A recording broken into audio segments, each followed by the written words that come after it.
sweater weather out there this morning. Tim Kelly? Ladies rule in my world. If I'm told to wear a sweater, I wear a sweater. Okay, good man. Good for you, Tim. Yeah, it's the coldest start to October we've had since 1992, when the high temperature here at NECN was 52. Today it was 54. Let's go to the mountains. This is unfortunately magic. This is how Superman flies. Now we have to superimpose the snow-covered Mount Mansfield. We're like flying over the snow. Typically, I'm kind of on a midday shift now. I do like a 10 a.m. to 6 p.m. But when I was on the early mornings, you gotta get up at 2 in the morning. Get your hair done, get everything done at home. That's the girl stuff. But then you come in here and you immediately just start looking at the forecast. We use the weather models, we use our graphics system, we use everything that we have here in the Weather Center.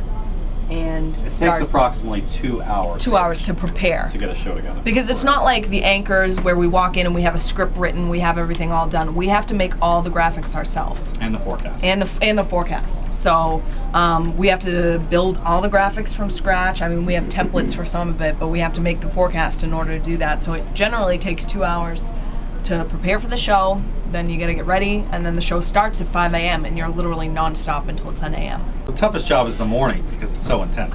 So intense, every 10 minutes. Weather. But Joe works 32 hours. He works 16 shifts. hours, sleeps here 16 hours. It's like 32-hour marathon. Plus, there's no other weathermen. So part of the balance of the forecast is we all put our ideas together and come up with a consensus. And we will call Joe. Joe never calls us, but we'll call Joe on weekends to ask how. Because you need your weather fixed. Because he's the rock. I just want to talk about the weather. Joe, do you think it's going to snow this afternoon? It'll be like, Tim, come on, it's not going to be here till tomorrow. Like, yeah, you're right. 92. No, It's like a little journal every day. entry. Temperature, high, low, what the moon's like, what it's like outside, rainfall totals, snowfall totals. Every day. Without avail. I mean, this guy has just been all over it. Now, how would this info be put to use on a day-to-day basis? Well, you go back and look back on this date, this occurred. Sometimes there's storms that look are up today. similar to storms that are similar to what's occurring. See, yesterday was the first snow of the season, so it's fun to always, say, I can go back and say, when was the first snow last year? When was the first snow the year before? And you come up with an average date of the first snows. This is real weather data, as opposed to fictional weather data, like the climate forecasts. Those are all fiction. This is real. Sometimes a storm will be pretty similar, right? And you can look and say, okay, well, this storm was actually very similar, but so you go back in logs and you can see the conditions that it created and be like, and so it can also kind of help you forecast, for what's ahead. You learn mistakes. You looking up today, Tim? Today is October 1st. Okay, yesterday I wrote mostly gray, cold faux pas, first flakes, Mount Mansfield, 11 a.m.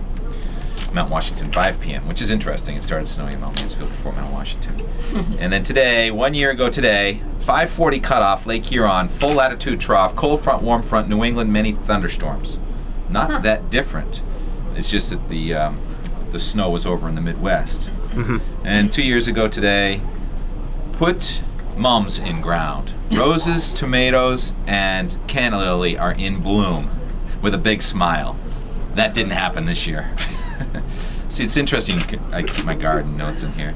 1036 Maritimes high, 1014 decaying storm in Ohio, snow at 5,000 feet in Idaho. So it's just, it starts snowing on October 1st. And we'll be talking about the Northeast and the Northwest. And I can do this for every day all the way back through the history of NECN. Yeah. It's always, there's the snow. Weathermen, we all live for the first snowstorm of the season. Why? Storm. Snow, I think, is one of the reasons people become meteorologists. Yep. Because you meet your neighbors in a snowstorm. You don't know your neighbors until there's 2 feet of snow and you're all out trying to get your driveways cleared, and that's where you meet your neighbors. And snow is sort of makes us more equal, I think. Yeah. Once if there's nothing going on, it's quiet weather. You get your chores, I got my chores, we get our problems, you get your problems. But when it snows and everybody shares the same problem, and I think it's actually good for society sometimes. Of course, after 2 months of snow and ice, like by last February, that was a terrible winter. People are sick of it. Then. Yeah. Then we have to take the hate mail. Stop saying it's gonna snow. Yeah. It's Hate emails. people hate that snow gets so much coverage in the news, yet ratings go up. So, what do you want us to do? You know, we're in here just trying to say yes, it's going to snow, but then the news people say, "Did you hear it's gonna snow? 2 inches."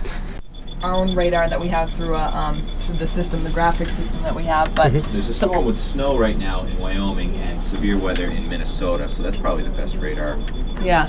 And I mean, we can toggle a button on and off here and do so many different things with that. We can zoom out, we can take a look at the whole nation, we can zoom in. I memean, it's great during the winter. It's great. Well, it's great all the time, but especially during the summer too. You can zoom in and we can track storms on this thing. It auto plots the roads. It plots towns. You can get down to street level. You can put, you can use certain options here, and you can place the roads down. You can put specific towns on there. You can, and then when there's actually like a storm, you can track the storm. It will tell you what time it's going to be in what Take off town. the satellite. Just do that. Yep, that's the visible. All right, so there's the radar, right? And So you that's the take- beam that's on the ground scanning at different angles up into the sky, so you up can into the take clouds. radar off, and then you can just go. Put the visible on. clouds. This is satellite. And this is a satellite that Sometimes- orbits and. Sometimes I use both. Just So this is updating 24 hours a day. Yep.